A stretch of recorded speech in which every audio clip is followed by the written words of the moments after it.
All right. Welcome, everyone. Again, if you have not written your name in the chat box with the course number or the class number in which you'll get credit extra participation points in, do so.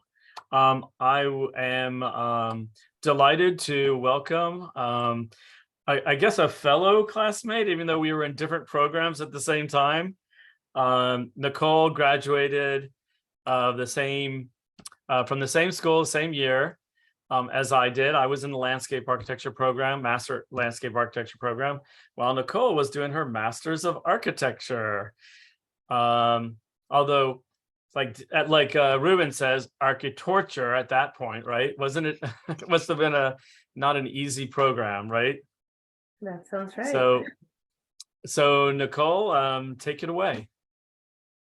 All right, I'm gonna go ahead and share my screen.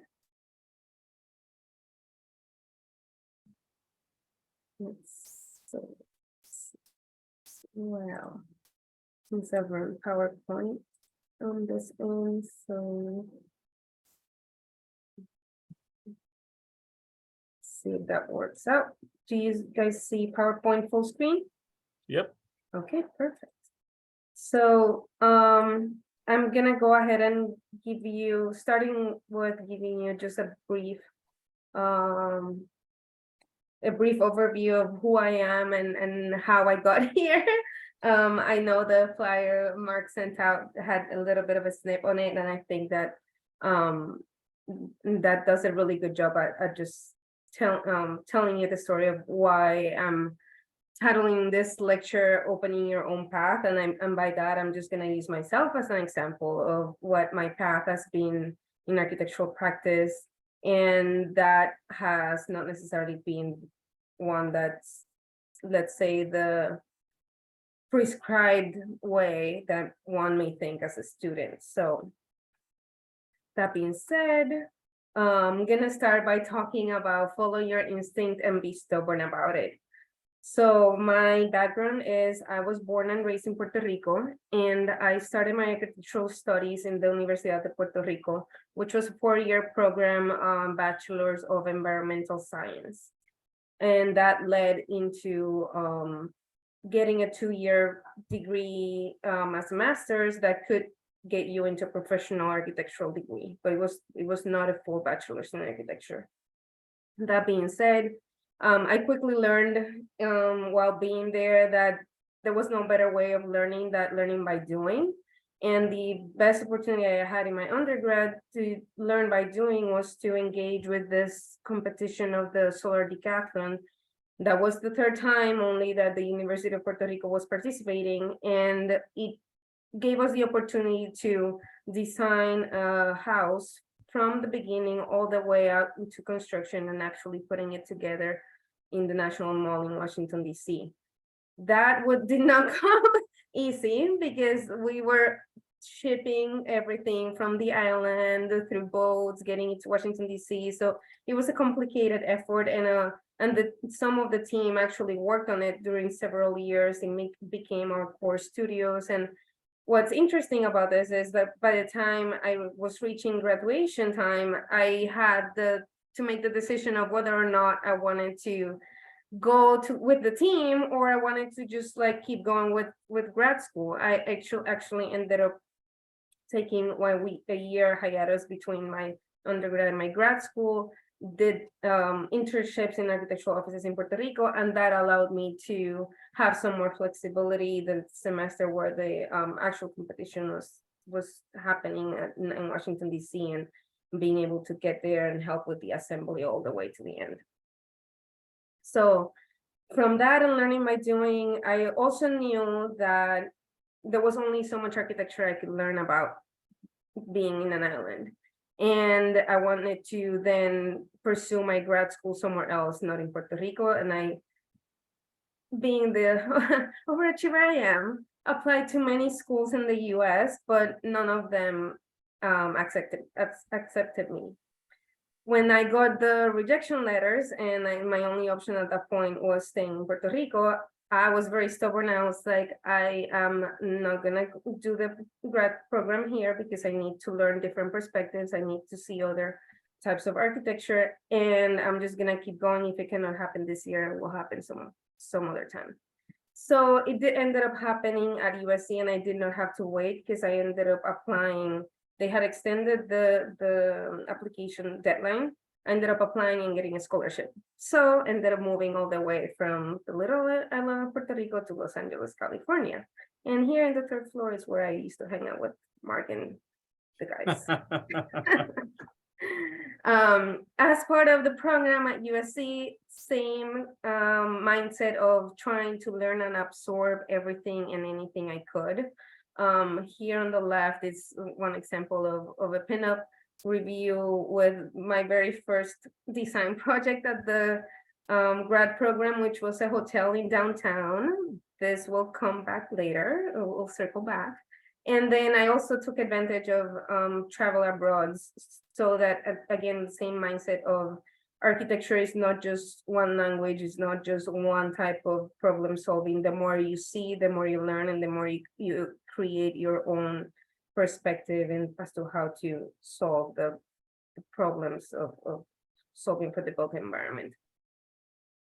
So a nonlinear path of discovery of what that practice or career or just direction that you want to pursue in your architecture or built environment career, it's okay. And mine was definitely non-linear. I graduated in 2010 in the last big recession. And when I was in grad school, our professors would tell us, this is the great time to stay in school because there's no work out there.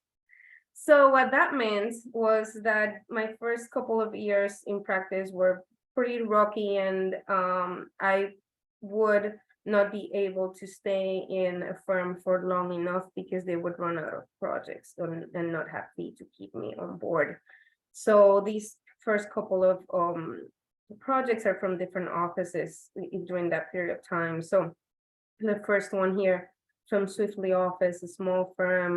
I think now they're located in Pasadena, and it's a women-owned, but it's a partnership between husband and wife that lead their firm, and they were very at the forefront of back in that day. Now everyone talks about net zero, but they wanted to push net zero in sustainability as part of their thing.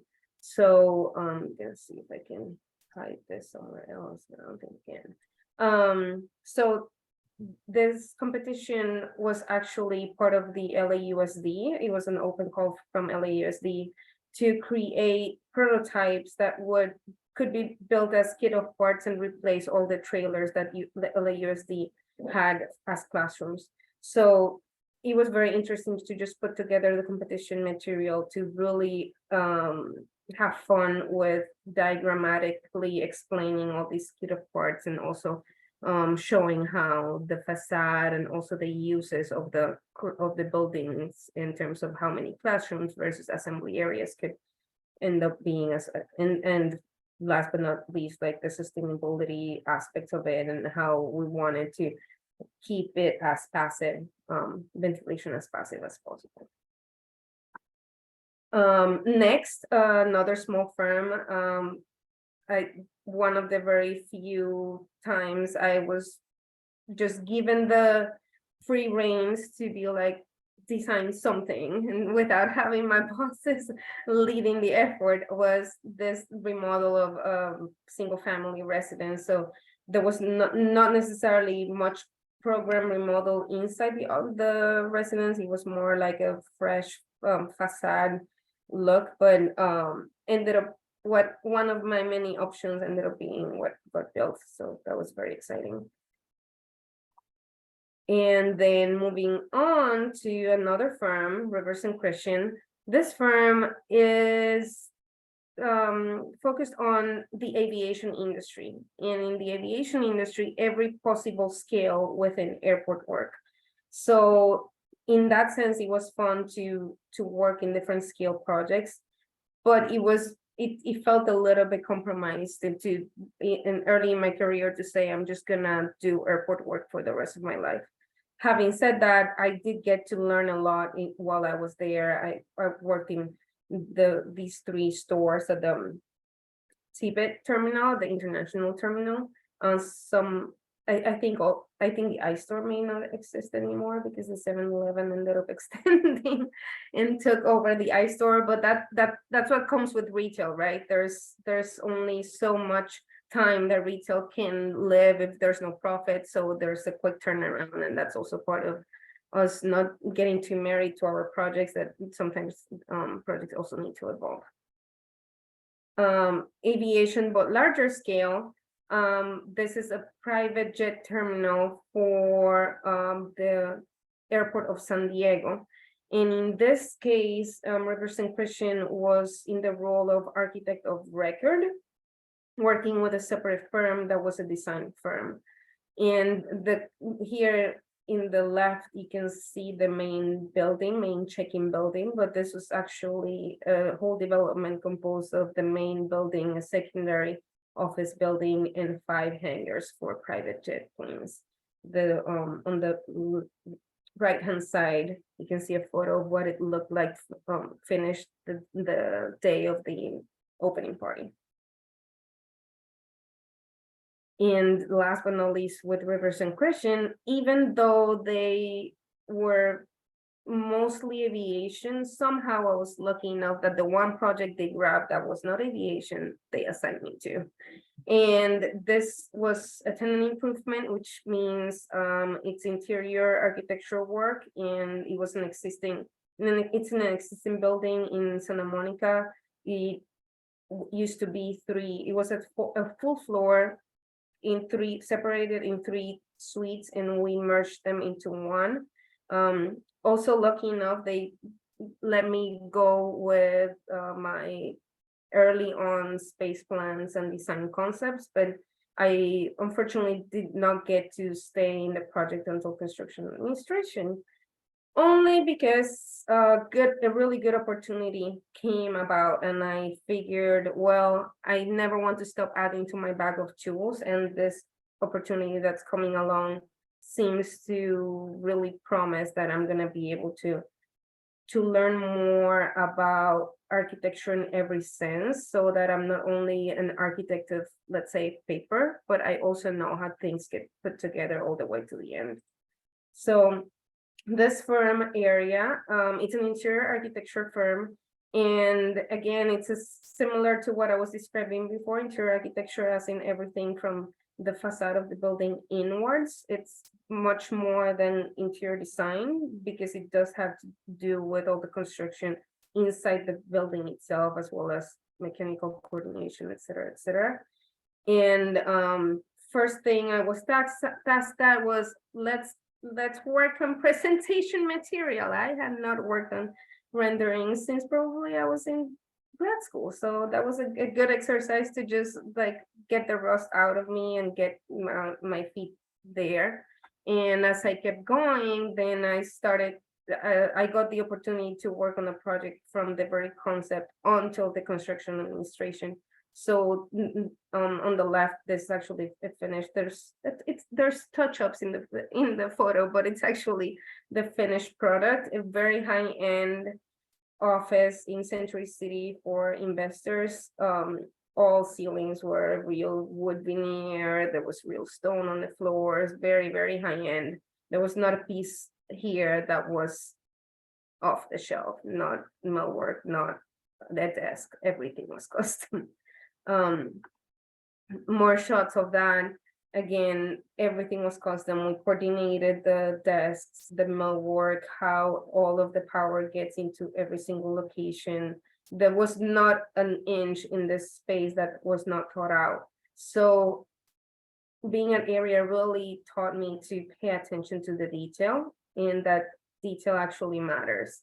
When we go into a space as architects and we look at every surface, we're not just looking at the general space. And there may be people that regular people may not look at the details necessarily, but the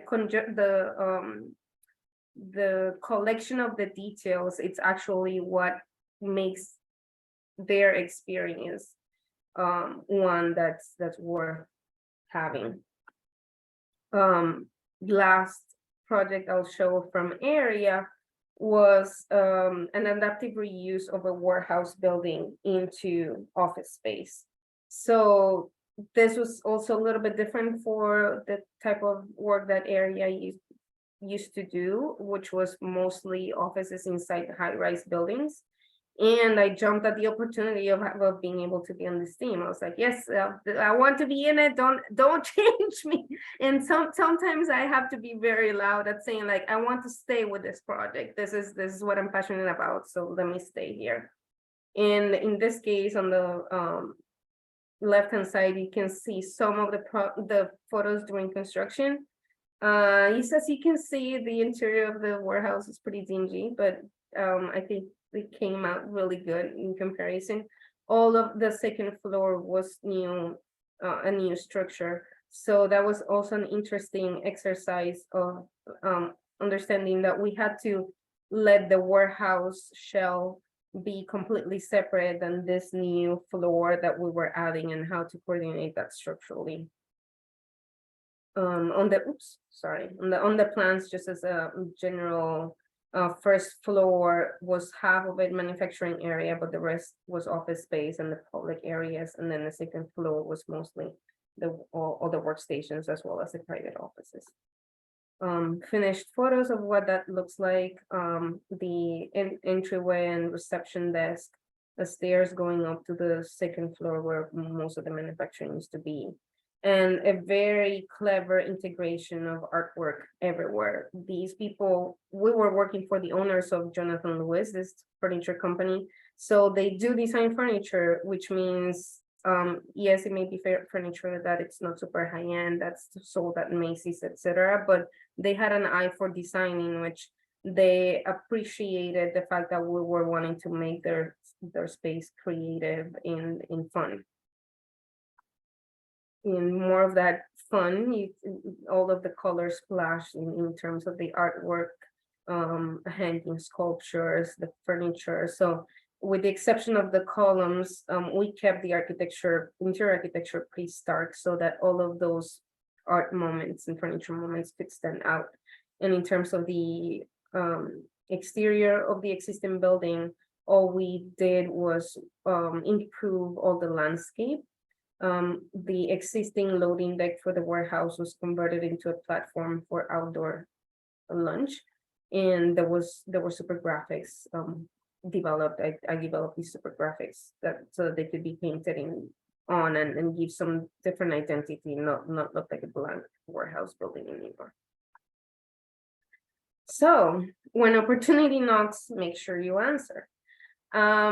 Similarly to what I was describing before with working in the aviation industry, Area was a firm, only a 10 people total firm that concentrates only in interior architecture. And the reason I accepted the offer when they offered me the job was because I knew that I was going to be able to see projects from concept to construction and learn from the process. But after several years of being there, I thought there has to be more. I want more out of my career. I do not know yet that I just want to do interior architecture.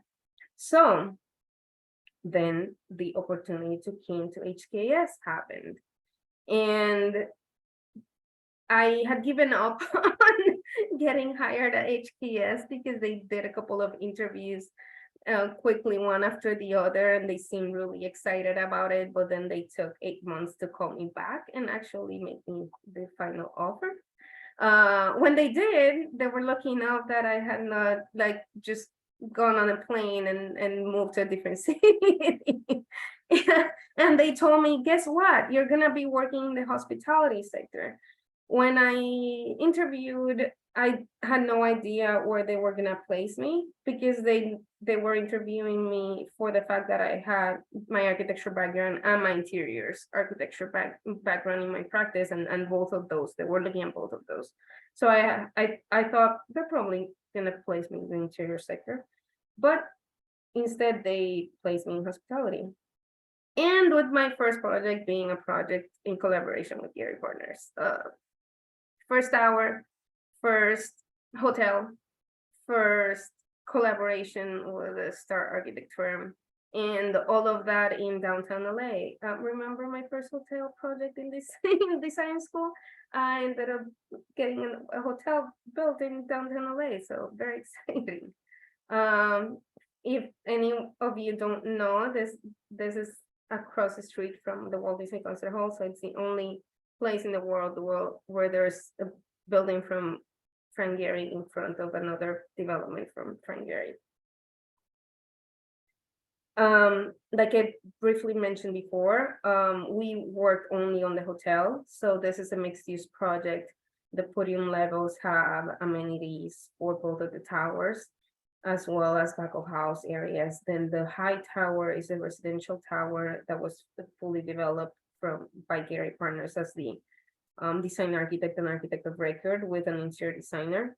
And then Tower 1, the low tower, Frank Gehry was the design architect and architect of record of the shell only. So everything from the facade in HKS, my firm, we were the interior architects of record, which means that we were working closely with an interior designer from London that would develop the initial concepts, but not necessarily carry them through the detail needed to get built in LA. So that's where we came with our technical expertise to make this puzzle happen. Speaking of puzzles, the low tower stacks up. So there's 3 different, let's say, building blocks. And that means that when you're trying to work with guest rooms, there's not much regularity in terms of the vertical alignment of those guest rooms. And it gets very, very complicated to solve all the mechanical, electrical, and plumbing systems for that.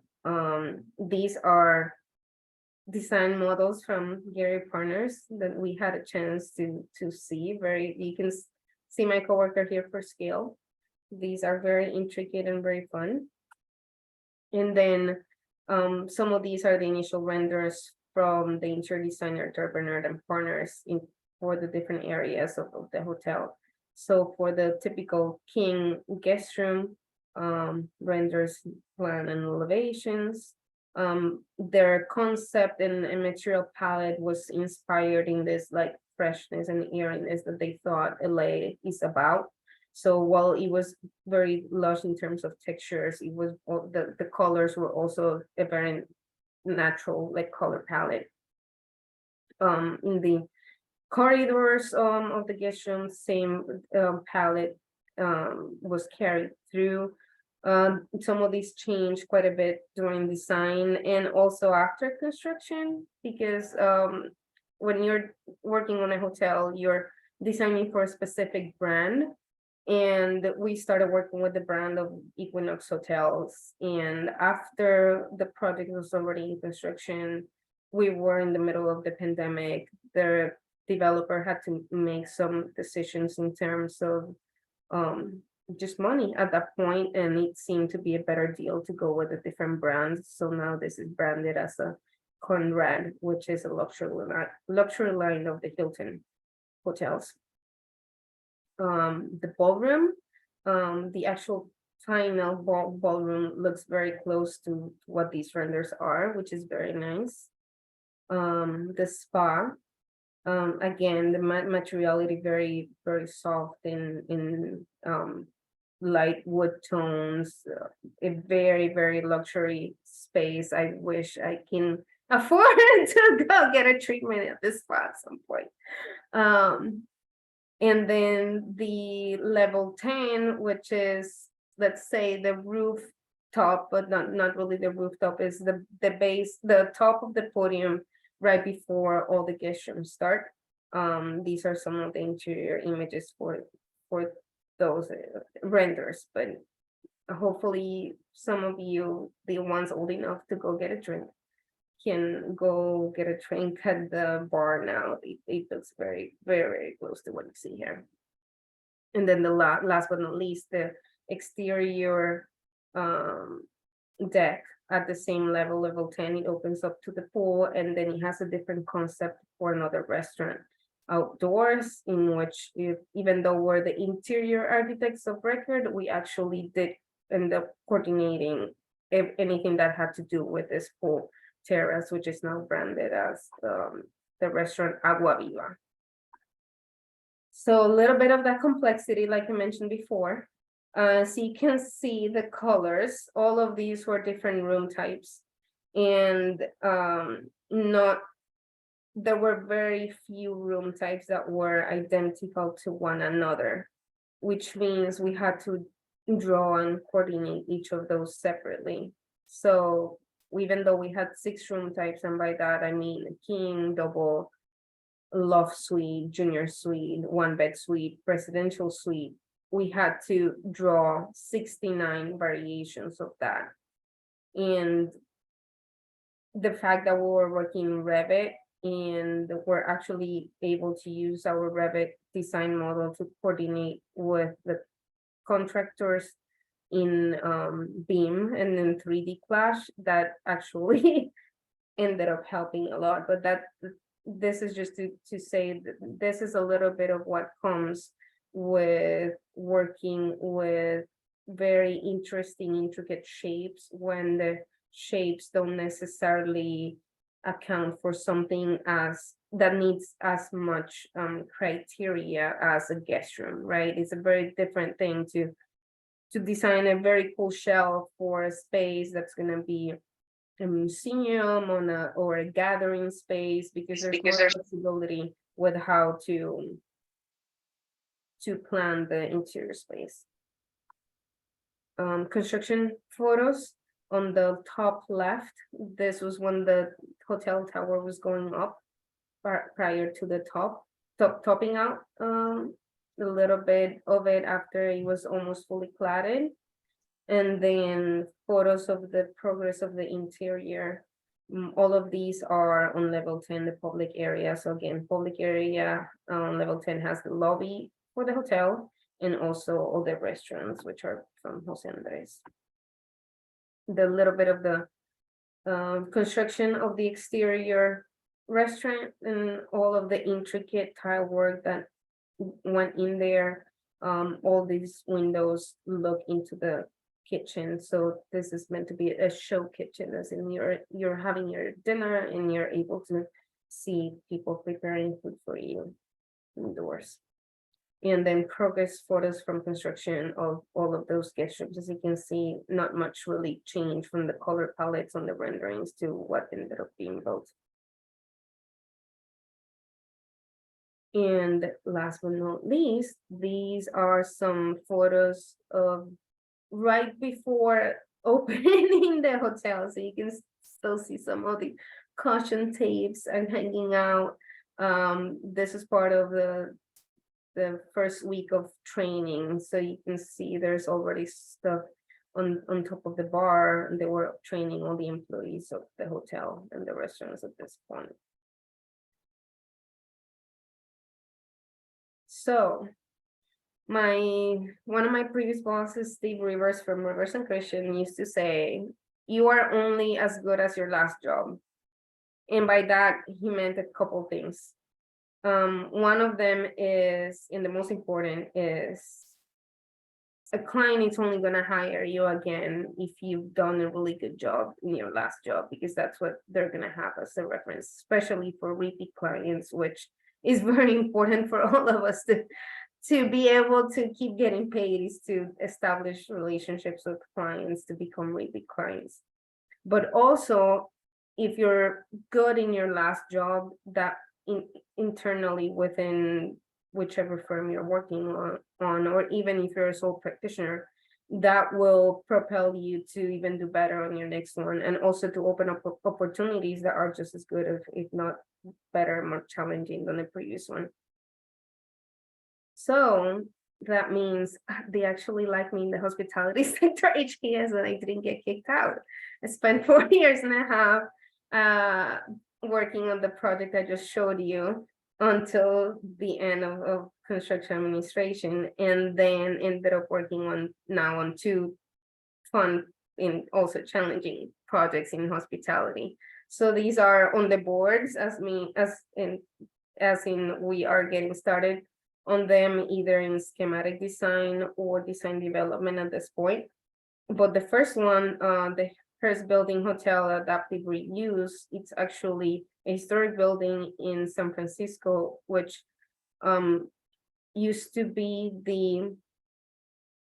I think that West Coast headquarters for the Hearst family magazines. You can see this photo in the middle, I believe it's from the 1920s. And after there were some intricate ornaments added to areas of the building by Julia Morgan. So Julia Morgan is the first, probably greatest female architect in the United States. And she also worked with the Hearst family in the Hearst Castle, which is in San Simeon, California. And the Hearst, William Randolph Hearst, used to be a very eccentric man, and what he liked to do with his money was collect in great objects from all over the world, taking into advantage that the world was at war and he could get objects from all over in Europe, historic objects, and bring them over. And everything that he did not use in the castle, now it's going to get used somewhere else. So going back to talking about Julia Morgan a little bit, so all the renovation in the historic lobby in the Hearst building in San Francisco was done by Julia Morgan. So you can see the amount of detailing that first floor level has. Unfortunately, as you go up the building, it's just a regular office building, 2x2 acoustical ceilings, and even though there's a couple of elements, marble and such are historic, it really needs some tender love and care. So that's where we're coming in. The inspiration for the interiors, we're working with this really cool interior design firm in New York, Roman and Williams. So all the inspiration is coming again from the Hearst Castle, as I mentioned before. All these images you see here are from the Hearst Castle. If you haven't had a chance, I highly encourage doing a little trip and doing a tour of the Hearst Castle. There is an amount of detail there that it's mind-blowing. Every room is different than the previous one, and it's just rich overall. So, and ceilings brought completely hand painted ceilings brought over from Europe, all of the stonework. It's really, really interesting.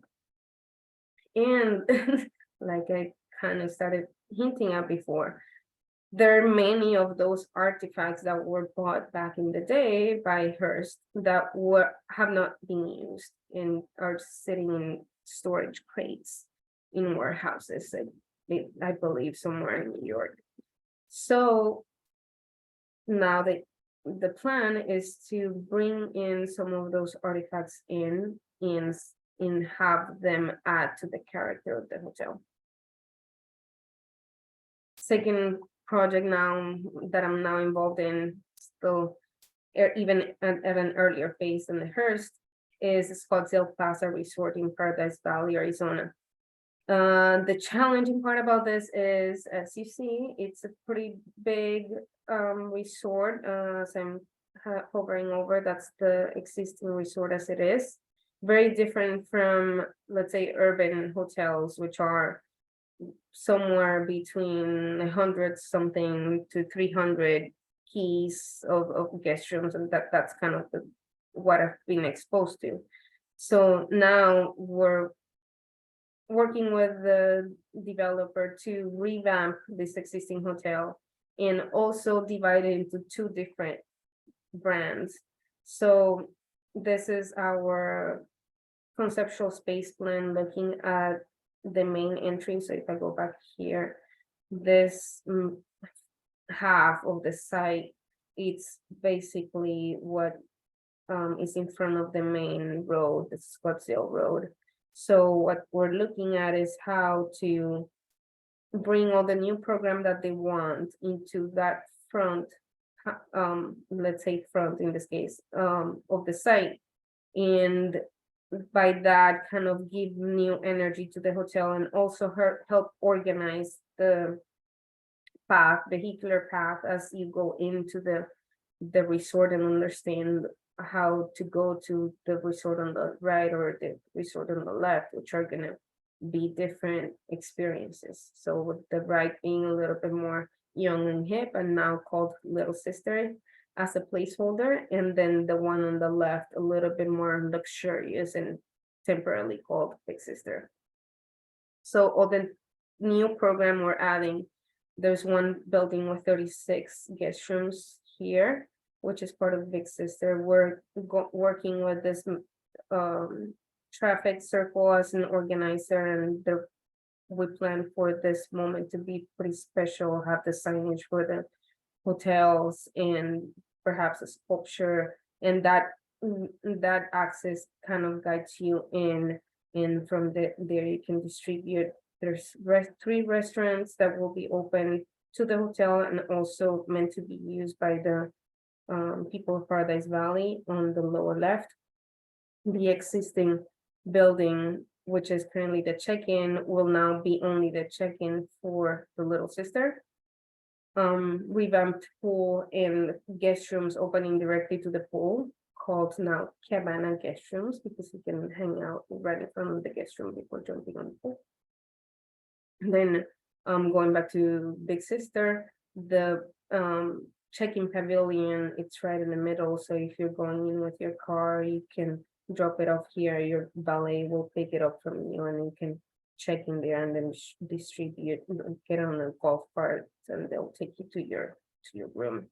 And then here on the side, a spa building, which has pretty incredible views. So going into taking advantage of the views, the landscape here that they're trying to frame is the Camelback Mountains and Mummy Mountains, which are visible from different parts of the site. So as you go in, all the mountain landscape is on the back, and that was part of why we wanted to make that access so clear, because we're wanting to highlight that. And then and here you see the restaurants on the one side, the main new guest room building at the back, and having that be your picture moment framing under the mountains. A little bit more development of this concept, or one of the many concepts we explored in the beginning, how to have the new buildings relate to the existing, because the existing will get some renovation done in the interiors, but in terms of the exteriors, it's basically going to be just clean up and paint. And the buildings are currently of a Mediterranean character with clay tile roofs and some flattened arches in all of the facades. So we were working with how to interpret that art in the different buildings that we're bringing back to be part of the hotels, so that we have a more contemporary interpretation of them, but the materiality still kind of talks to one another, and integrating the terracotta in a different way, so it's not an old school clay tile roof, etc. Another one of the options we developed, and this one still didn't have materiality in this view that you're seeing, but again, reinterpreting the arches in a different way and understanding how that would look from being inside the gallery from the existing building.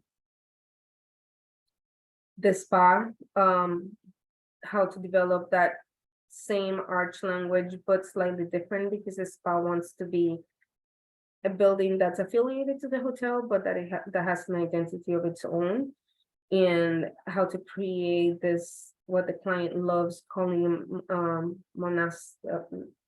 experience of being in a monastery. I'm not even sure I'm pronouncing that right. And having a kind of a garden of sorts, a reflective pool, etc., adding to that Zen experience of the spa, having all the treatment rooms on both sides. And then the spa cafe overlooking that interior courtyard.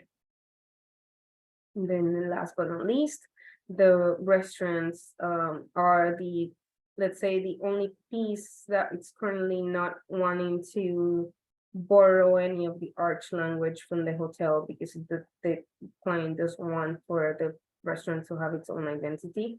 But we are still playing with the idea of those restaurants are, let's say, triplets. So they're almost the same square footage, but each of the restaurants will have a very different menu, different program, different clientele that they're trying to attract. So would be using the same materiality, but in different ways in each of them.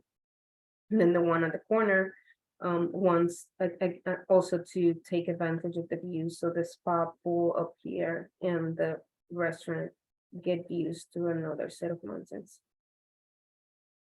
And that is all I have for today. So I'm not sure how I did on time, but I'm open to any questions, conversation. Mark, how do you want to lead us? Yeah, well, thank you, Nicole. Actually, there was no time limit. I would just, it was up to you. We gave you a kind of a window to play with. So, but great examples of hospitality. If any of the students would like to pose a question to Nicole, either about her process, her journey, or the work she's doing currently at HKS, please raise your hand and you can ask her directly. We'll do it that way as opposed to getting questions in the chat. If you don't want to ask it if you don't want to ask it live, I certainly write in the chat and I will relay the question to you. To Nicole. So are there any questions? Let's see. While questions are coming in, because I hope after all of that, our students have some questions to ask about practice and work and anything else. Here's your opportunity to talk with an architect, even going back, talking to education and all of that. So while you're thinking of some things, the 50 million people on here, there's got to be some questions. I'd like to make a couple of comments. I've of course, the work was just fabulous, wonderful. With my previous history, I would like to comment. My father was an architect and did not push me into architecture, but from an early age, I knew this is what I've got to do. And when I got into architecture school and got out and started to work, one of the advice he gave me, which was the hugest thing, and that's what seemed to definitely catapult your career. He said, you need to spend some time doing interior architecture and not just conventional building architecture, where we're, as architects, often stuck with the shell now because they've divided things up. So I too went and worked for an interior design firm that did TI work, and they did actually the first firm I worked for did walls and doors, a lot of standard stuff. And I learned the common, this is a ceiling plan, floor plan, all the basics. And then I had the opportunity to go to a high-end interior architecture firm and did corporate interiors. And it's like, whoa, this is a whole new world here. And it is architecture inside the building. And you then start trying to tell all your friends that are even in architecture, interior design isn't what you just think, folks. It's not pillows and paint and finishes, and it's really making architecture inside something already given, and you demonstrated that. So I just wanted to echo that really changed my trajectory too. I went on and worked for firms that did hospitals, and I did a little hotel work. But I think it is obvious that if you didn't have that experience at Rivers and Christian, which I had a classmate that actually worked there for a minute years ago, that HKS may not have ever called. And it's some of your experience there that took you to those other things. And I want all the students to know that your experiences building all of a sudden lead to these things that, not without one, but the collection gets you to places that you never would have imagined. So don't think you could go to one firm and magic bullet be this Nicole. It took pieces at different places, and some of those maybe not the most glorious, but they certainly built. And I hope you all saw the track that led to being able to work at HKS. And the last comment is, I was trying to find it, but I can't find it. Ironically, some of my students here have seen, I was blessed to know somebody that worked on the Gehry project, Mhm. and I got a time-lapsed video of the construction of it. So for my architecture club, I will find that again, because I have an ongoing time-lapse video from dirt all the way up through construction on the exterior of the building being built, that you could see over like a 15-minute time lapse, which is wonderful. So I'll try and show it to classes and share it with the other profs so they could see it. It's a ongoing thing. But it was great to see the inside of that project, which is like, wow. And it's done now, huh, Nicole? Yes, the hotel, Yeah. it's open. Both the hotel and the residential tower are open. I had the luck of actually walking through the residential tower, because even though I was on site a couple times a week, I was only at the hotel side.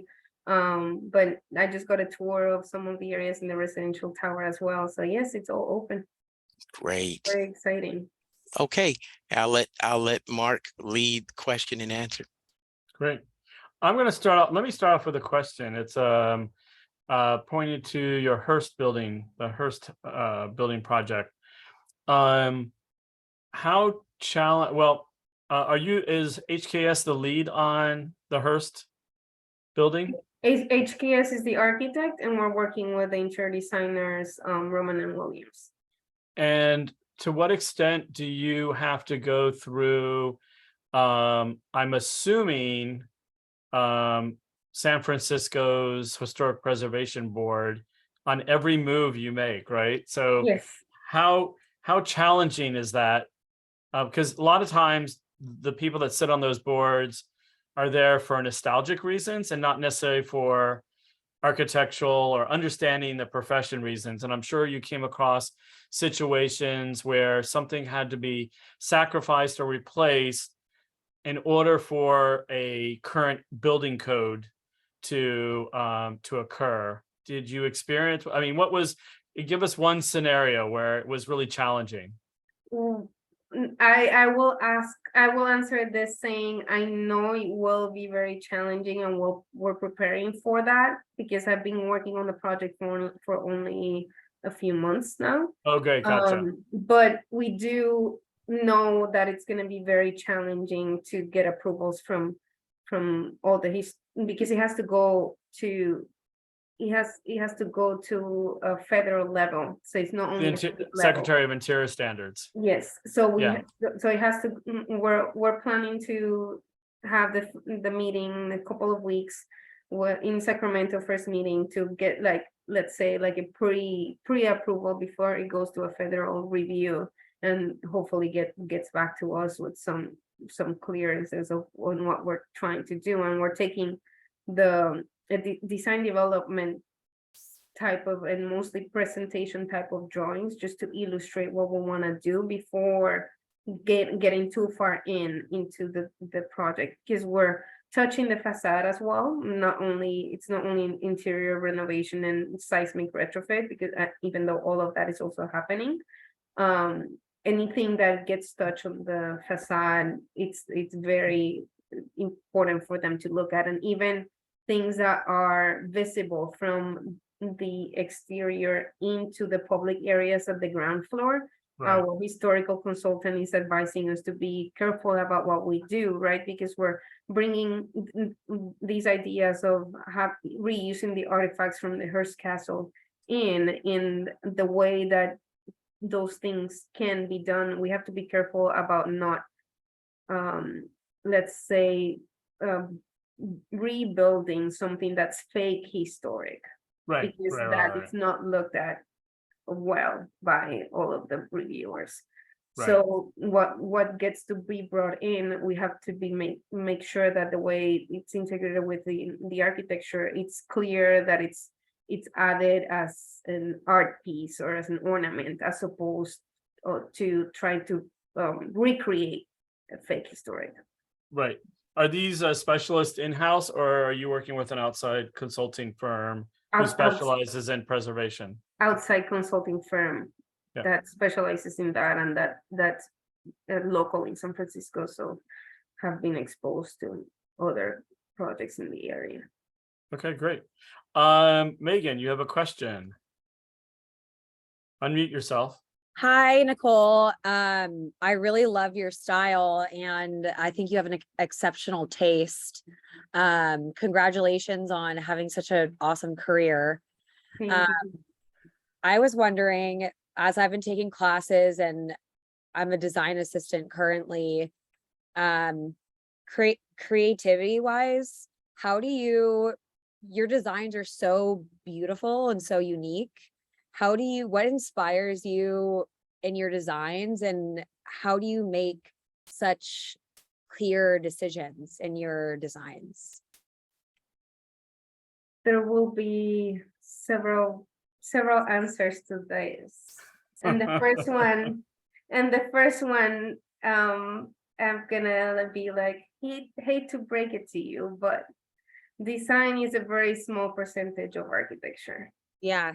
And I remember that the very first internship I did in Puerto Rico while I was in undergrad, the architect told me that, but right after he said that, he gave me a design exercise. So I didn't fully understand what he meant by that until I actually was able to work in a firm for a couple of years.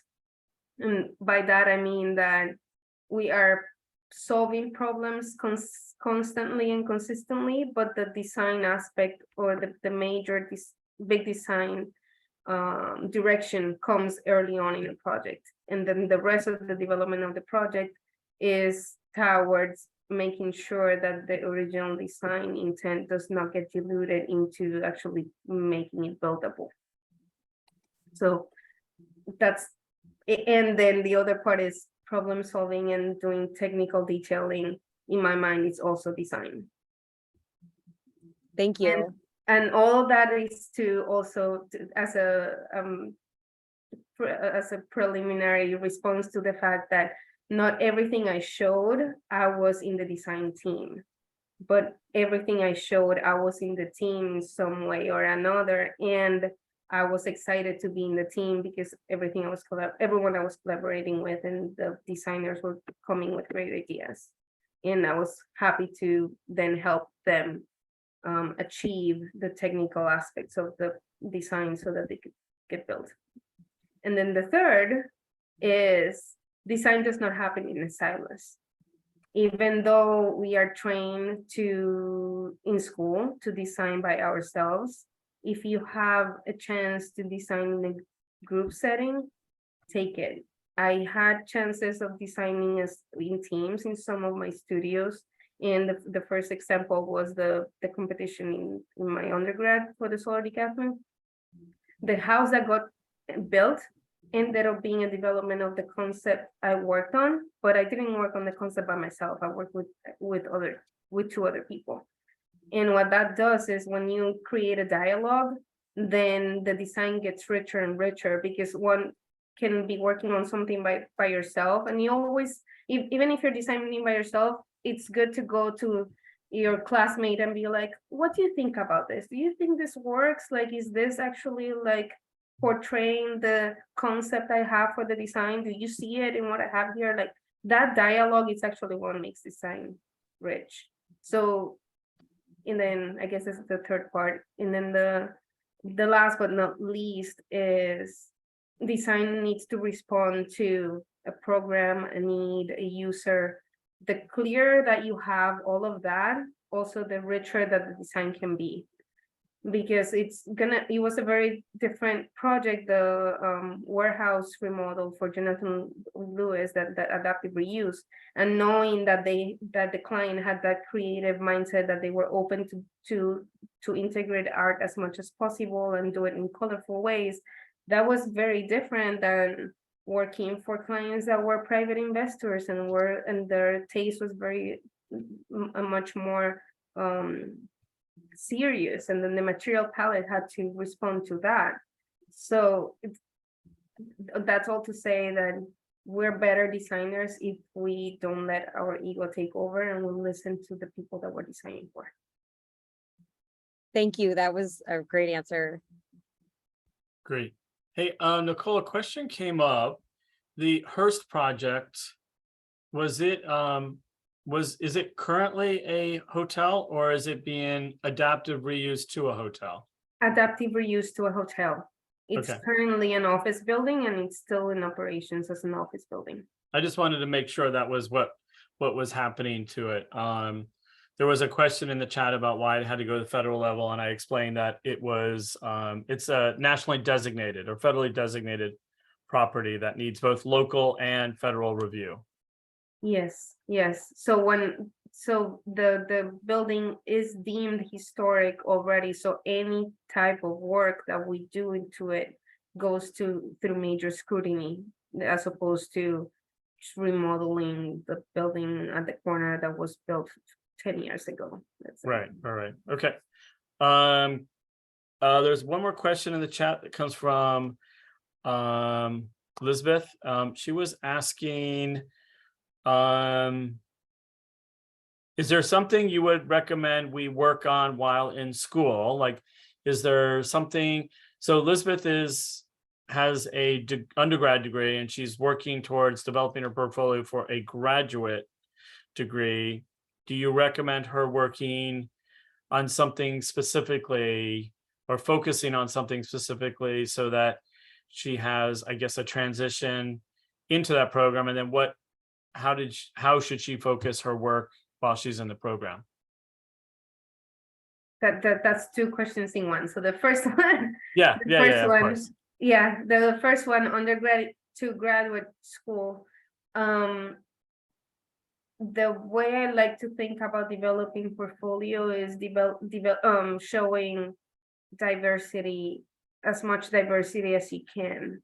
It goes Right. back to not necessarily being a designer that it's stuck to its ways and doesn't design out of certain parameters, but the more that you can show different skills and different project typologies, different ways of representation, I think that it opens up, it just helps show that you have depth as a designer, let's say, in terms of what people look at in school. And having also taught myself, is I think that extensive eye, and also that shows that you're willing to explore more, because going it's to funny, grad school, it's a little bit about that. It's about learning how to explore more and opening yourself up to more perspectives.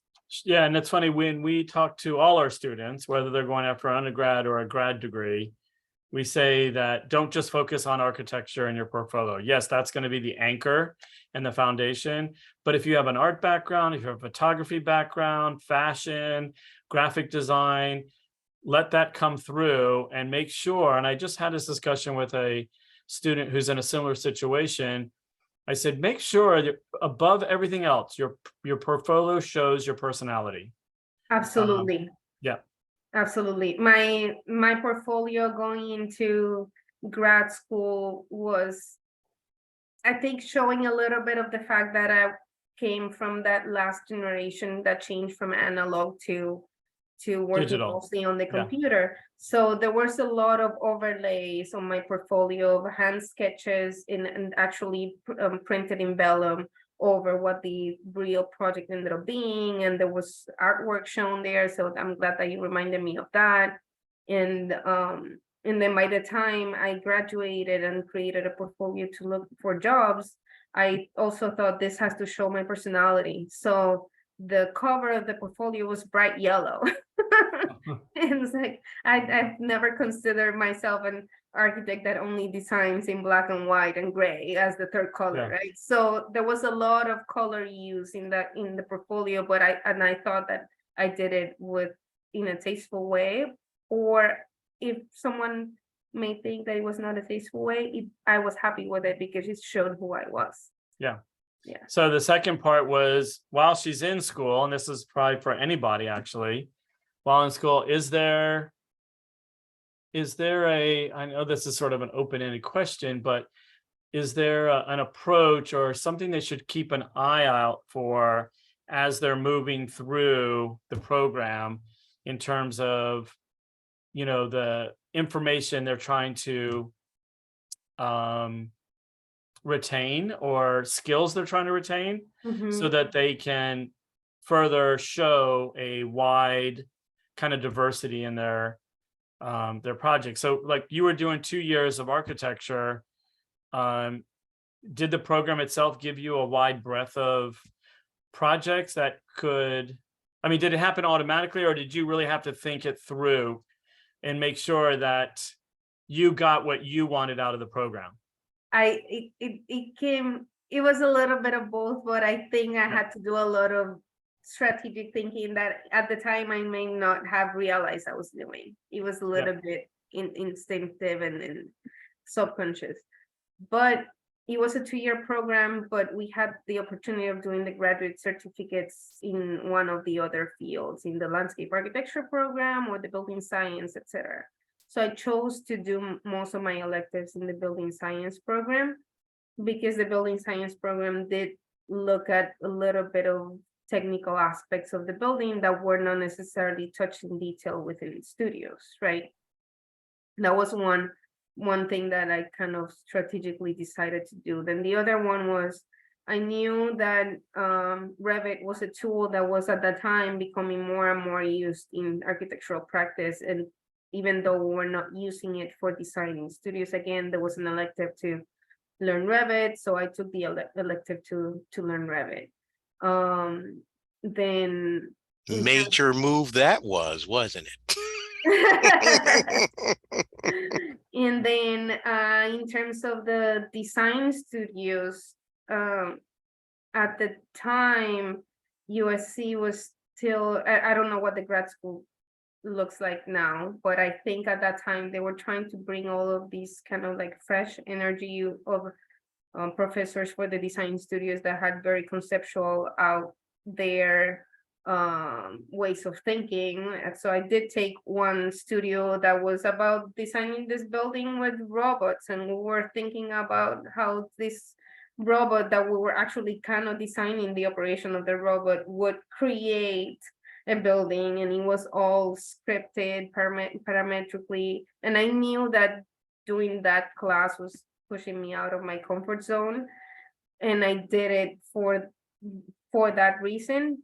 But that being said, I also knew that I wanted my education or overall education, the grad program, to prepare me a little bit more for the real world. So then in other studios, if I had, because I think there was like a voting to get into the studios, and then there was some lottery to assign you to it in the architecture program, if I recall correctly. Yeah, there was a prior, you gave your 5, you listed them in order of priority. Yes. And then the instructor would actually choose, and I don't know how they did it unless they looked at a portfolio or something, they would choose which students they wanted in. So I remember, like, for example, when I had Erico and Moss, he was not on my first or second choice, but somehow I landed in his class.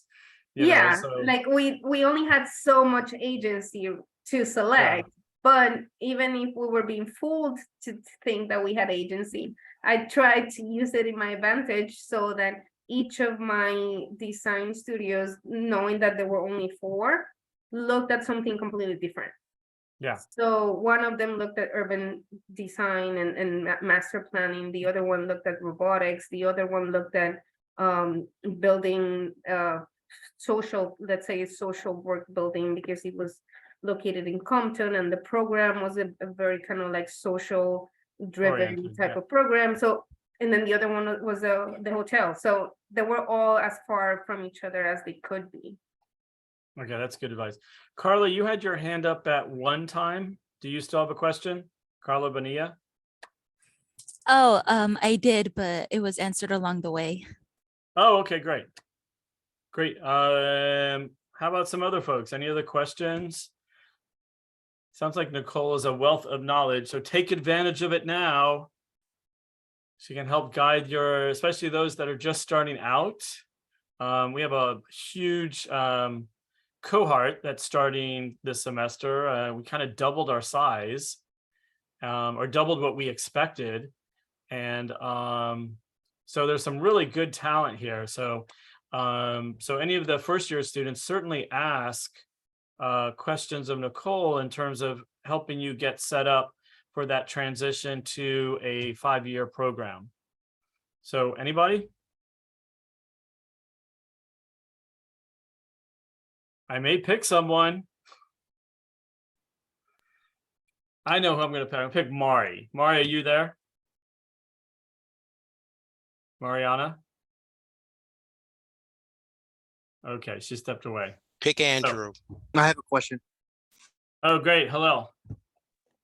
What do you think? Like, I know this is kind of like tough because I know everyone has their own way about going things and doing things. But what's like the number one like tip for being a successful student? You know, and like what did it for you? What made you crush your projects like all the time? You know, like what did it for you? I didn't crush my projects all the time. None of us do. No. Yeah, none of us crushed all our projects. And I mean, this profession is not glamorous at all. We make it seem like it is, only because by the time the project gets completed, it's so rewarding and so exciting. But the road that it takes to get there, it's really hard. And I think it's very similar in school, but just as like a comprised timeline, and let's say you stay in the concept phase of design. So think about that, like when it actually becomes a project that gets built, it's a longer timeline. But I think that this response kind of applies to both. But in terms of what helped me keep going, one of them is I'm stubborn. I said it in my presentation. So I would keep going because I knew that I could, if I knew that I could learn more. If I was bored, then it wouldn't work for me. So then what helped me challenge myself was asking of myself, what can you do better, rather than having it be a competition with my peers. Even though design school is very competitive, I wanted to just do better than I did last time. So the competition was with myself. Then the other part is you gotta love it more than you hate it. Again, it's very hard, but you have to find something in your project and in your class that makes you passionate about it, and that will make you keep going when the time gets rough. And also being okay with the fact that you're not gonna like each class in the same way. You're not gonna be as passionate about structures as you are to design class, perhaps, but all of it's needed for the whole package, right? So then think of it in that manner. Maybe I do need to hold myself back from spending all my energy in the one I like the most, because I know that I need some energy left for the other so that I can get to the end, let's say. I wanted to, you said a couple of things, so I wanted to clarify so that we don't scare our students away when you said it wasn't glamorous. You're right, it is at times a grind. And in fact, I just got through doing an exercise with my 149 students and it was a bit of it was a challenging project, but I think the results were amazing, right? Each of them should walk away going, wow, I did that, right? I didn't think I could do that starting off. So there is something about how rewarding it can be. Absolutely. And Yeah. I think that what I know it came as rough advice, but I think it's hard to lose sight of that reward at the end of the tunnel when the process is long. And I Right. have lost that myself many times, even though my presentation doesn't show it. So, so that what I was trying to get at is sometimes don't get to on the today that you forget why you're doing it, Right. right? Because if you remind yourself why you're doing it, it's because it's gonna be so rewarding at the end. Because the first time I got to see something that I designed built, which was that solar decathlon house, I literally cried because because it was the awareness of I freaking did that, pardon my language. That's why you're doing it. And the other reason why you're doing it is because what architecture is something to be used by many. It's not just an art project for yourself. So Right. when you see people using the space that you worked on, that is even more rewarding than just seeing Right. it in the first place. So even though it's not glamorous, and by the way, I've been out with Nicole many times. She's always very glamorous. Even when we're just having a simple lunch, when it's not glamorous, you're still passionate about it. Yes. You have to be passionate about all this. You have to be passionate about wanting to change the environment, wanting to change how people navigate in that environment. So yeah. And then the last point I wanted to make on that comment was that it may not be design that pulls, that makes you zing, right? It may be structures, right? It may be material specifying. I mean, I teach materials and methods, sustainable materials and methods. And I tell students, there are people who love being involved in the material specification arena in architecture. So there's so many different arenas within architecture that you can find your passion. Absolutely. And I'm glad that you are stating that for your students and making it clear, because I think that the older generations were not as clear, and they older generations of educators, and they would put so much focus on design and forget that architecture, it's a compound of many different things. And in my daily work, I know who I need to ask for some technical advice, because I know that person just loves it and he's gonna help me solve the problem. I know who to go to for the design advice, because that person has the mind and the eye for it. And so it's very hard to find the whole an architect that excels at all of that. And that is okay. Not everyone can be that. Right. And that's why it's a collective practice. It's not. And you learn from those people as you're going Yes. and doing. And I would want to ask, the HKS project, how long were you working on that till the time you could walk into it? I want students to get a sense of length of time on I think that. she said 4 years. Didn't you say 4 Well, years? I worked on the project for 4 years, but by the end of those 4 years, it was only about 3 months out from substantial completion. Right. And you were So, on it from the beginning?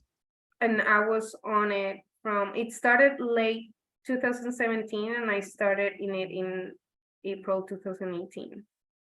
I just said started on it from the beginning because when you started on it, had Frank Gehry already done concept and Yes. everything? Yes, So that's yes. what I wanted to It say was not from the beginning. yes. No. So the beginning of that project being nothing, what would you estimate it was when Frank started it?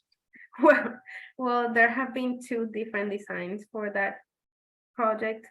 So this second one was the second version of it. The first one, they had spent, I don't know how many years working on Gehry and HKS, previous version of HKS, previous team. It was a whole different design. Then they restarted the project from zero again, Gehry Partners, after Gensler did another stab at it. And then designed a completely different building. And when did that start? And I want to say that that started, I'm not sure, but it started a couple of years before I went on it. So, So like, I it was just 2 or 3 I just years threw before. that out there so people understand that this process is long. Yeah, When you have a project that large and that intricate, I knew it didn't start in 2017. no, no, no, But no, no, no, I no. just want That's, people to understand that some of these projects really take a long length of time. And at the end, it is something outstanding, and it's not going to be here for 5, 10, or 20.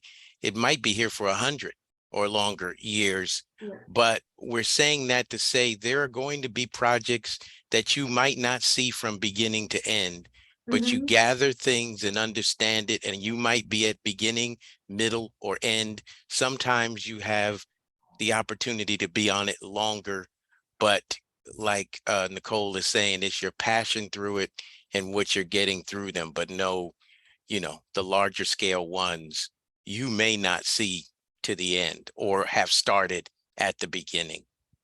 just the fact that I did, even though in HKS, it's not necessarily seen as often, because my role within HKS is not one of a construction administrator, of the person that is working in the field while in construction. But because I had the history of the project, they had me keep going with the construction administration. But in another project, even though I was working with the same firm, they could have assigned me to something else. Mhm. So Mark, there was a question from Juliana that was up in the chat. I don't know if you Yeah, saw but I'm gonna it. go back. Carla Okay. now has her hand up again. So Carla, would you want to ask your question? And then I'll go back to the chat board. Yes, throughout the lecture, it was brought up that projects need to evolve. And I just wanted to ask if that's always the case with projects. Pretty much. Because There- you're constantly getting input from all sorts of stakeholders. yes, exactly.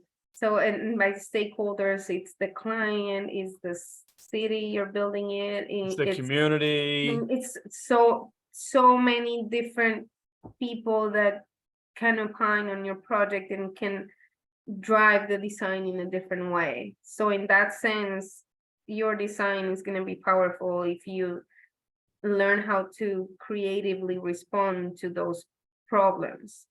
But it's very one of my bosses just told me a couple days ago, he would not have a job. He's a senior designer, and he said, I would not have a job if I wasn't comfortable with just scratching the idea and changing it up, because it just comes as part of the job, of responding to cost constraints, doing value engineering, and figuring out, after you've spent a long time working on a project, that the client doesn't have the budget to fully build it the way you designed it. You have to go back to the board and do value engineering and change it so that it can now actually get built.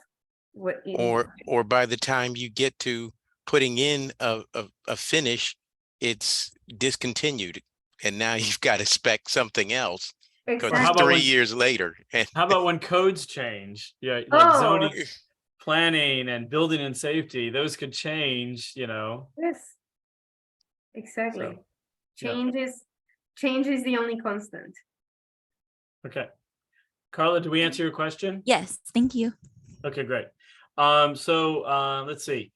Anita asked, which is more complicated, the process of remodeling buildings that already exist or just designing from the beginning? Remodeling, without a Yeah, doubt. I figured that's where you're going to go. what It's was the always answer? harder I missed it.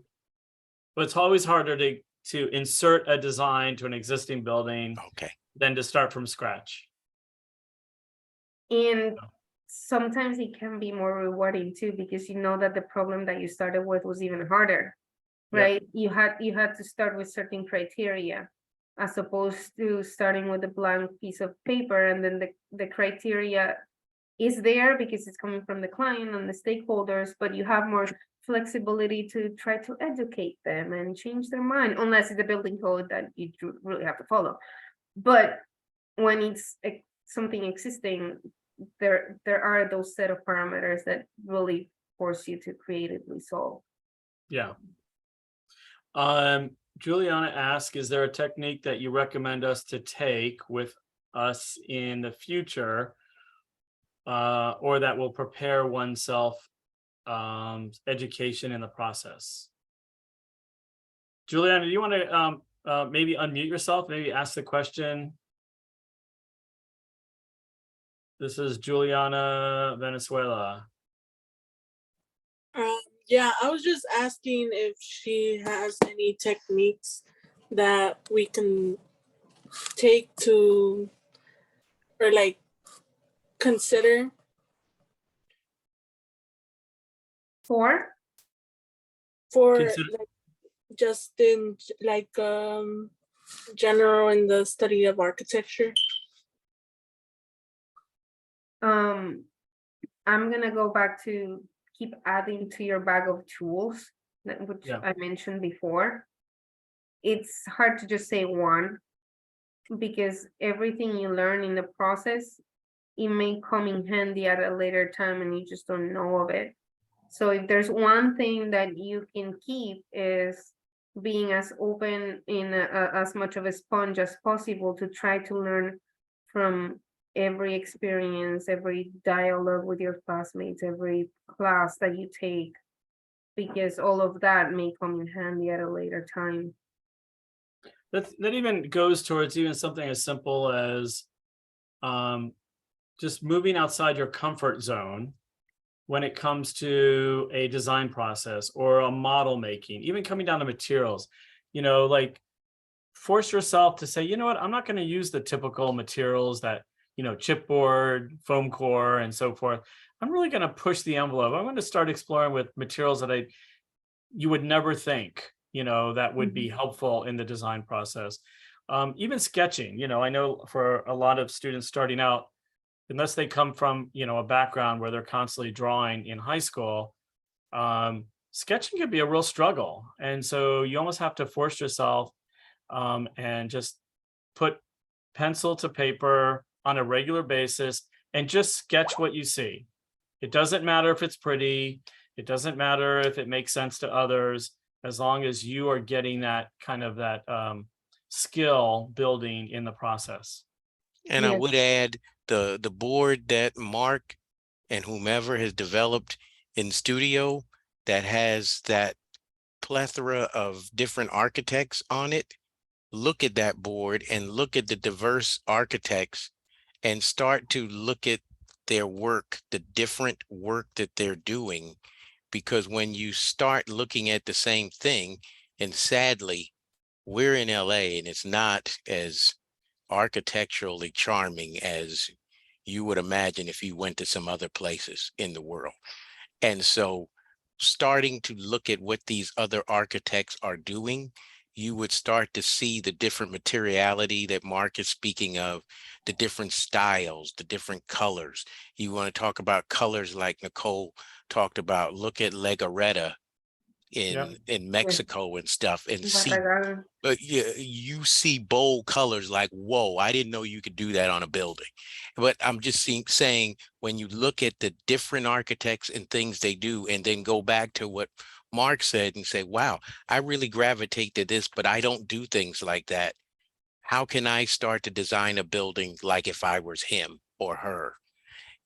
Some of the classes, studios I took forced you to design like that person, which forced you to learn their concepts and style, which forced you to design not like yourself. But the idea was to try and develop that bag of tools, as Nicole is talking about, that you have that diversity because you're not just coming from one direction. So that's Right. really a big takeaway. Yep. Halal, you said you had one more question, or you said you wanted to add to that question. Yeah, I just wanted to say that, I mean, I didn't really realize this until I started this major, is that this is a self-taught, well, not all of it, but a lot of the stuff you can do is self-taught, and you just, go on YouTube, like how to draw, how to this, how to that, and it's just like you just do that every day, and that you just continue to, add to your repertoire of knowledge of anything really about, like, Revit, AutoCAD, drawing, design. So yeah, I just wanted to say that. I'd say yes, and to that, yes, there is a lot of, we need to be self-driven to investigate. We need to be self-driven to, back in my day, instead of Googling different architects, go down to the library and actually open El Croquis and see how these architects are drawing their buildings and what is their thinking. Anytime we would get stuck in design studios, our professors would be like, just go to the library, start looking at things. You're stuck because you're just in your head, but you're not exposing yourself to inspiration and just learning by imitation, let's say. So there is a lot of being self-taught, but I do not want that to undermine the fact that how important having great leaders in your faculty is, and to rely on them as advisors, not only as lecturers, because you can learn a lot from sitting in a lecture, but you can learn more from actually going to talk to them one-on-one and asking them the same questions that you're asking me today. And each of them may give you a slightly different response, and that is also great. That's what you want, because you don't want to be a carbon copy of someone. You want to learn of as many different architects, as many different perspectives as you can. In that, when I think about the bag of tools, that's kind of the type of thinking I have, is the more you expand your horizons, the better architect you become. And your inspiration not only comes from architecture. If you're passionate about music, you're gonna listen to that track that you love and you're gonna start sketching with it, and your concept's gonna be the best ever. If you're passionate about art, you're gonna go to the museum and you're gonna start seeing shapes in that art that's hanging on the wall that may start to become the first moves that you take to your building. Like, there's cross-pollination between creativity that also can keep one's mind fresh. Yeah. And I think what profs try and do with that is try and inspire your thinking. In my studios, I noticed afterwards that the profs were not trying to make the first move. I'd ask a question and they'd ask a question of my question. And they wanted me to make the first move so they could comment on making that better, but not give me their interpretation, because then you're just following me. They want you to think, because as they told me later, when you're out there practicing, you're the first thinker. A client is giving you something and you've got to put something out there. Now it's going to get tweaked and evolved because city planning and other people, but they're looking at you to start this process. So if you're always looking for your prof to start the how do you become that person? And it's like medicine. After we teach you how to diagnose and do things, then you're an intern and they take you out there and they say, what do you think? Then they give their comment. They don't give the diagnosis and then have you listen to that, or else how do you ever become the leader if you're not starting the process? Yeah. And I just want to add one more component to what Nicole said, and that is the importance of learning from each other. Whether you're in a studio environment with other students or you're in an actual professional studio and you've got colleagues, this is a collaborative effort. And though we do have what's called Starchitects, those are few and far between. And I think the better, more successful projects do come from a cross collaboration of a lot of folks. And so that's why there's so much emphasis in education on the studio process, because you are learning from other students. You're learning tricks and tips and other bits of information that, that we can't possibly pass on because there's too much to pass on already, but you're picking up all these things from other classmates. So use that time in studio to see how other folks are tackling the same challenge that you have. And they're, and as you saw with the exercise that we did in 149 on Wednesday, everyone had a totally different approach to the same challenge that everyone's given. So you had 50 some different outcomes to the same single challenge. And that's why it's really important to soak that in and really understand that there's a lot of great ideas out there. You just need to expose yourself to them. And the star architect, Frank Gehry, that came up with that building had a shell that had other architectural firms that had dozens of people in them to make what you saw. Dozens, so it probably will close to say 100, probably hundreds. hundreds, right? So that's going to be labeled as a Frank Gehry building, but there's HKS, tons of architects in Frank Gehry's office and others that made All the that happen. consultants, all the Yeah. consultants, all the engineers. So know Yeah. that there is no one guy doing maybe Mies van der Rohe's Barcelona Pavilion, but past that, it's a group. Yeah, it's a group effort. All right, are there any other questions? I don't think there is. I think we answered everything. If we didn't answer a question, raise your hand. And if we don't see a hand, we're going to assume that it was a great presentation. And Nicole, thank you so much. It was, even though I know you, I didn't really know the work you were involved in. So thank you very much for taking the time to share that with us, the faculty, but more importantly with the students, and sharing your process and how your journey, because that's always important. Students are always like, where am I heading? So I appreciate it very much. And hopefully I'll get to see you soon and we'll catch up personally. Yes, thank you. It was outstanding. Yeah. I just want to add one or two other things. Mark, Hearst Castle, maybe somebody should just point out where that is. It's the just north of students. San Luis Obispo, right? Is it north of San Luis Obispo or south? I think it's north. So the town's called San Simeon. Yeah. Yeah, matter of It's fact, north north. of San Luis Obispo. yeah. And just know it's a huge castle. They have tours almost every day of the year. He built that and had stars that movie stars that would come and stay for weeks. And He had so exotic animals. He has these pens where he kept exotic animals on his property. There's so it's there's still unreal zebras that you all can over. still go there and go on Yep. tours. So highly recommend to do that at some point and other things. So that's it. Great. Dan, did you have a comment?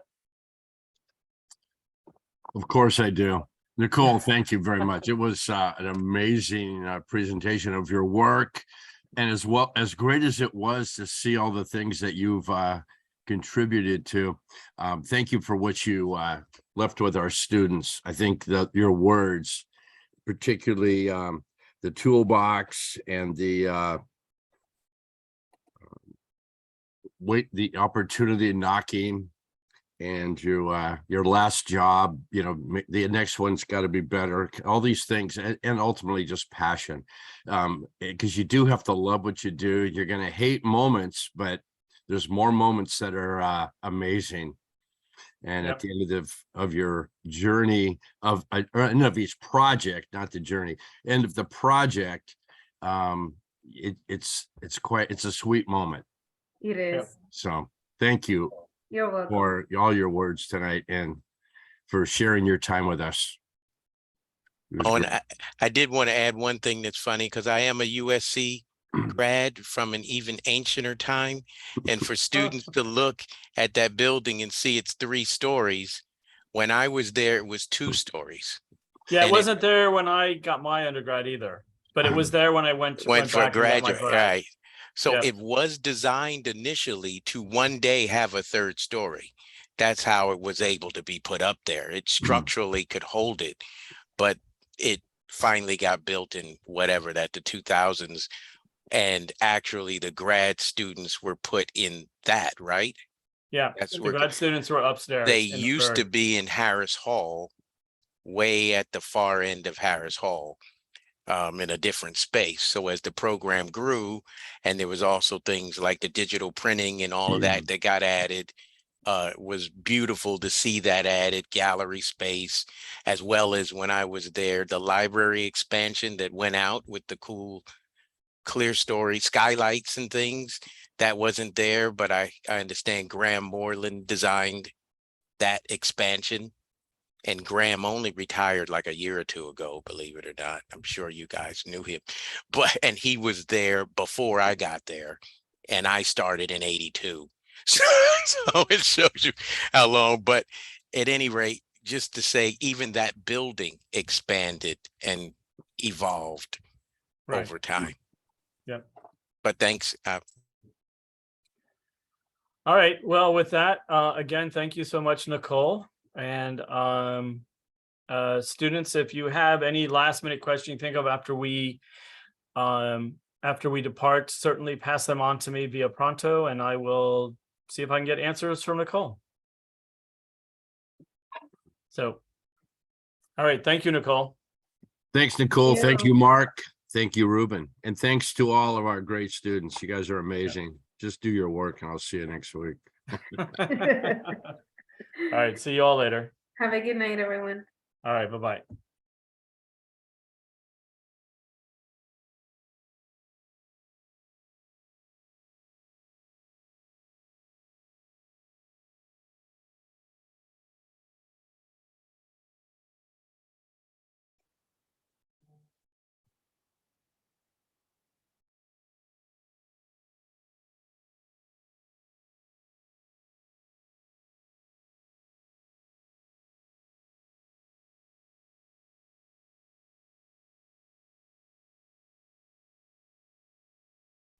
Hey, Mark.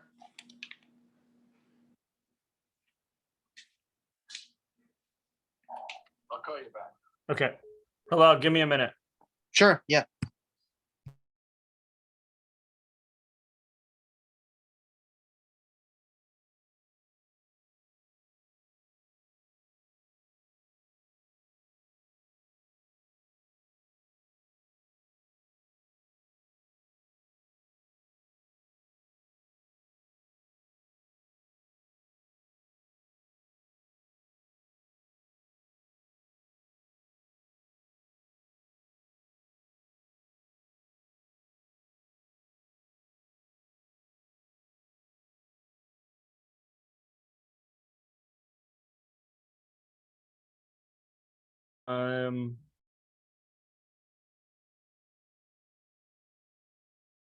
Hello. Can you hear me?